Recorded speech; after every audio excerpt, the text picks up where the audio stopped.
Who is Alive is the title of episode 3 of Severance season 2, and whilst those were the words that were on the UV light box which contained the message that Mark was trying to ingrain into his innie's eyes so he could read it the moment that he awoke in the elevator, I feel it was also more of a moral question around the value of an innie's life and what its existence was worth, especially with Dylan and Mark. With Harmony Cobel backing her own value and worth, but taking a step back once she had the opportunity to speak with the board, the big question was why? Well, let's discuss this week's episode of Severance, spot the important details, and break down all that there was to take away from it. Let's dive into Severance Season 2, Episode 3. This video will contain spoilers on the most recent episode, so I'm letting you know now.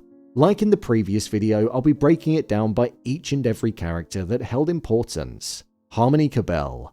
Harmony Cobel is definitely one of the more interesting characters in the show, and we saw throughout this episode that following her driving away in a fit of rage in the closing moments of episode 2 after being interrogated about Gemma from Mark, she continued in that trajectory of driving away due to feeling like Lumen no longer valued her. She was heading towards Salt's Neck, a location that I've searched for but can't seem to find anything about or where in fact it even is. What I found particularly interesting about Harmony in this episode was when she was in the car, you could see that she so desperately didn't want to leave, but she felt as though she had no other choice considering she wasn't going to be in the position that she felt as though she deserved and had worked her entire life to be in, an attitude and line that she actually expressed during her final scene in the episode. I also feel like the vast open landscape represented how Harmony's mind was during that moment. She'd devoted her life to Kia and Lumen, and now that she didn't have the position that she worked her entire life for, there was nothing there.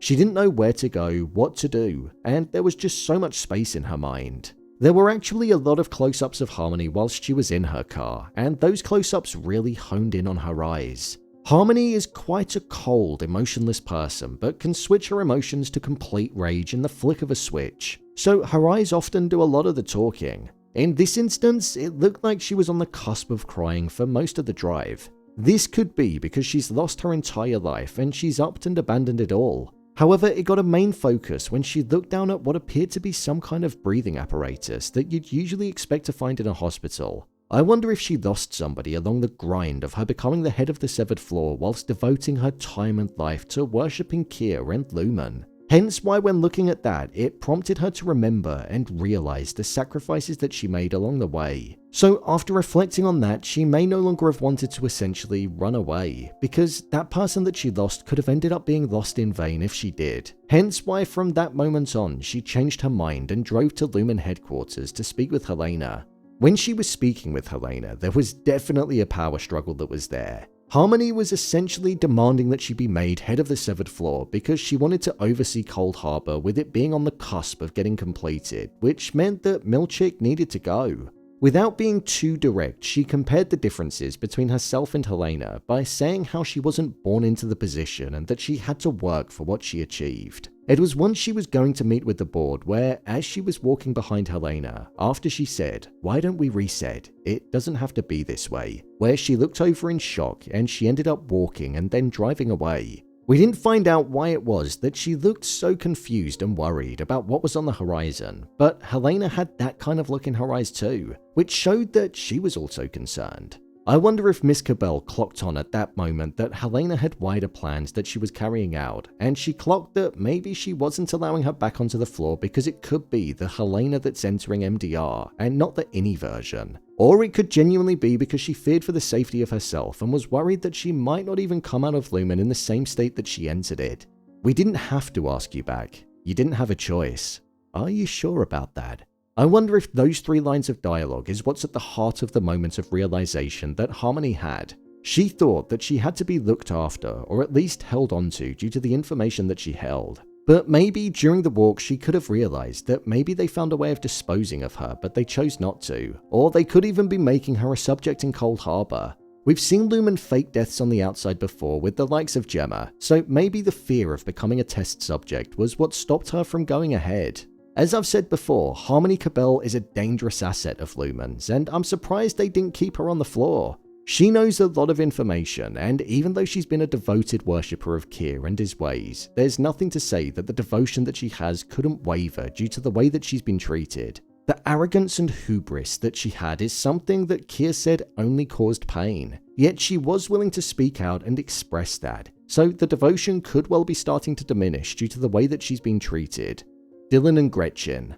I actually think the whole Dylan arc is about to get really interesting, especially now that he's met his wife Grechen. The way that the innie version of Dylan was speaking with his wife was so gentle, soft, and like there was an element of care there despite the fact that they were complete strangers. A way in which that seemed completely different to the times that we've seen the outie version of Dylan speaking with his wife. The outie version of Dylan told his wife to stop being nice when they were on the phone, and he also ignored her phone call in episode 2. The innie version of Dylan described the outie version as a bit of a screw-up because he never truly found his thing for a career, and I think there's going to be some kind of divide that will form between the innie version and the outie version.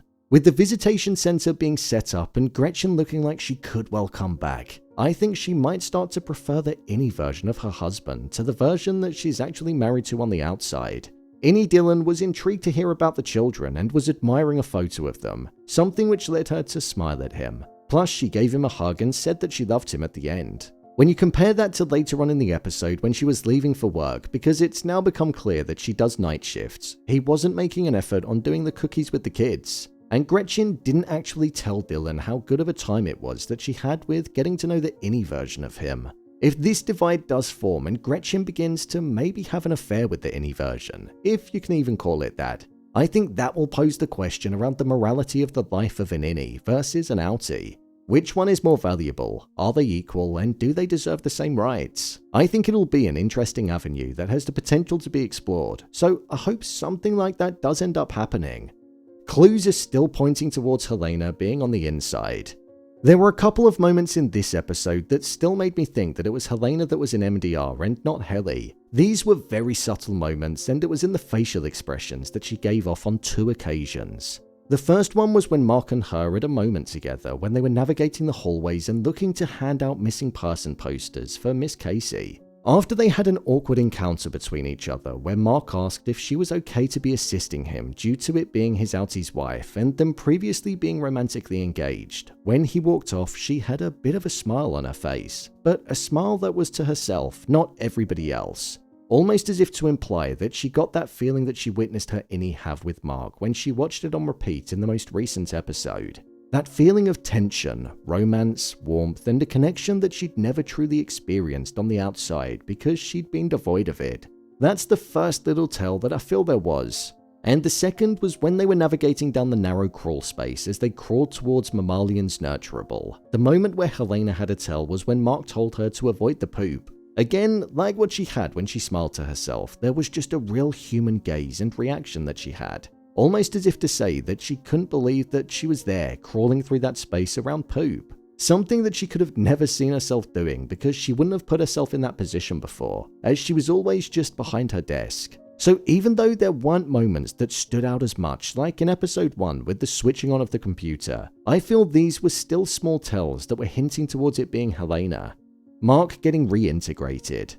A scene that was just absolutely gorgeous to watch was the final scene in the episode where we saw Mark undergoing the reintegration process by Dr. Asal Reghabi. Reintegration is a process that's considered dangerous where both the innie and outie's memories and personalities form together as one. Something that we saw was successful with the process that Reghabi carried out, as both Marks were together as one and were answering the question despite the fact that it was the outie version of Mark that was being asked. Both the lines on the screen that represented the brainwave activity weren't in sync, but as the process was happening, they started syncing up. So I feel we could well see a reintegrated Mark in the next episode of the show. Both the innie version and outie version of Mark have questions around Gemma and if she could well be alive. With the different pieces of information that the both of them now have being in sync and accessible in a singular functioning brain, I do wonder if it will help the cause when Mark ends up back in MDR during the next episode.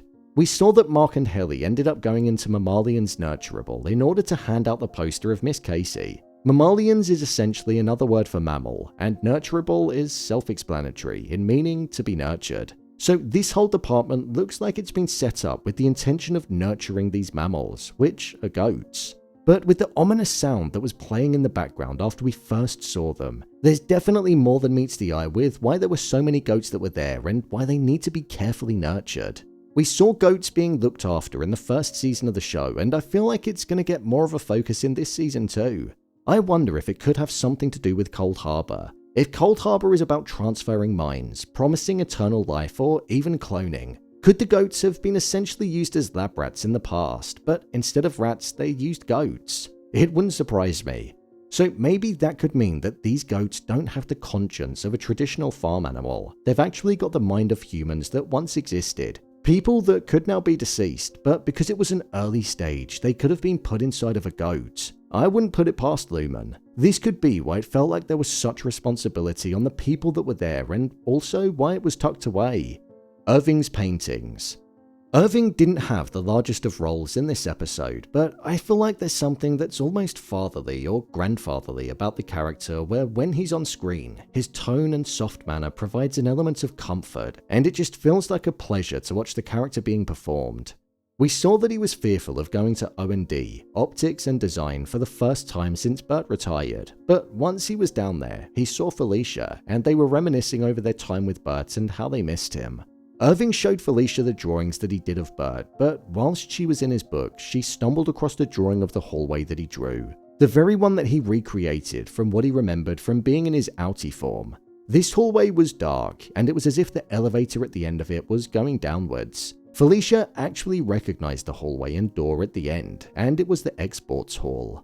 Apparently, workers used to go there because that's where the shipments would go, but it was said that there was now a specific guy that took care of it all. Exports are all to do with outgoings, selling, trading, distributing, maybe even disposing or sending to somewhere that nobody knows of. So in itself, there's a lot of mystery around what could be at the end of the hallway. Pair it with the fact that it was dark too. I wonder if this is where people go to be dealt with when either their time comes or if they cross a line. The board recognizing Milchick. With regards to Milchick in this episode, he had a focus when it came to the board speaking with him and him being given the photos of Keir Egan's cycle, but instead of Keir being a white man, he was instead a black man. The board said that this was done so Milchick could recognize himself in their founder, Keir. It was definitely something that Milchick thought was ludicrous, despite saying that it was meaningful. Milchick actually ended up covering up the paintings and storing them on the top shelf right at the back of the storage room, showing that he didn't care for them in the slightest. I wonder if in this moment, Milchick saw just how out of touch the board was. There was already an element of frustration with Milchick when we first saw him in the episode. This was due to the balloons being left in the hallway and him being left to deal with them. Then, immediately being spoken to by the board was something that he was thrown into as well. I do wonder how he feels about the relationship between the board, Lumen as a whole, and himself. One moment that made me feel so uncomfortable in this episode was as he was just about to open the box, the locked-on stare that Natalie had as she moved around Milchick and the camera movement. It was so intense, and it really built even more suspense on what was going to be inside of the box. I wonder if Milchick's relationship will start to tarnish with the board, as he's essentially just become a puppet master for them. And whilst they think they're respecting him, they're far out of touch with reality and could well be offending him. My review of the episode. I thought this was a strong episode of the show. Do I think it was as good as the premiere or episode 2? No. But it was still a fantastic piece of TV. This episode allowed the characters to branch off a bit and for their overall stories to start to develop, with Mark and Helly investigating things together, Dylan and Grechen and the potential friction that's going to be caused there, Miss Cobel running away but changing her mind, and also Mark undergoing the reintegration process. I imagine the next episode is going to be an intense one, and I'm looking forward to seeing what a reintegrated Mark will be like. When it came to the performances in this episode, I thought they were all really strong. Gwendoline Christie was a surprise to see, and she was a very creepy individual, but she slotted into the dynamic really well, her and all of the other goat nurturers. There were 3 scenes that really stood out to me in this week's episode, and it was the scene where Grechen and Dylan were together in the visitation room, the conversation between Harmony and Helena in the car park, and the reintegration scene with Mark in the closing moments. They were just performed so well, the way that they were shot felt so immersive, and I was really impressed with the stylistic approach in that final scene. It was just seamless. You could feel the different emotions from both of the Marks as they slowly became one, and I feel like that's such an impressive thing to be able to achieve. Whilst I touched on the goats, I do feel like they're definitely going to have a larger role to play in the show. I don't think that's the last we've seen of Mammalian Nurturable. After all, we did hear that Miss Casey would do her sessions in the husbandry tanks, something that does seem quite strange. This is obviously used for livestock animals, so I do question why a goat would potentially need a session. With a week to go until the next episode, there's plenty more to theorize over in the next few days until the episode gets released. This is one of Apple's finest shows, and it's continuing to keep the quality high like it did in Season 1. So right now, it's 3-3 for Season 2. What did you think of this week's episode? Share your thoughts in the comments. As always, thanks for tuning into the video, and I'll see you in the next one.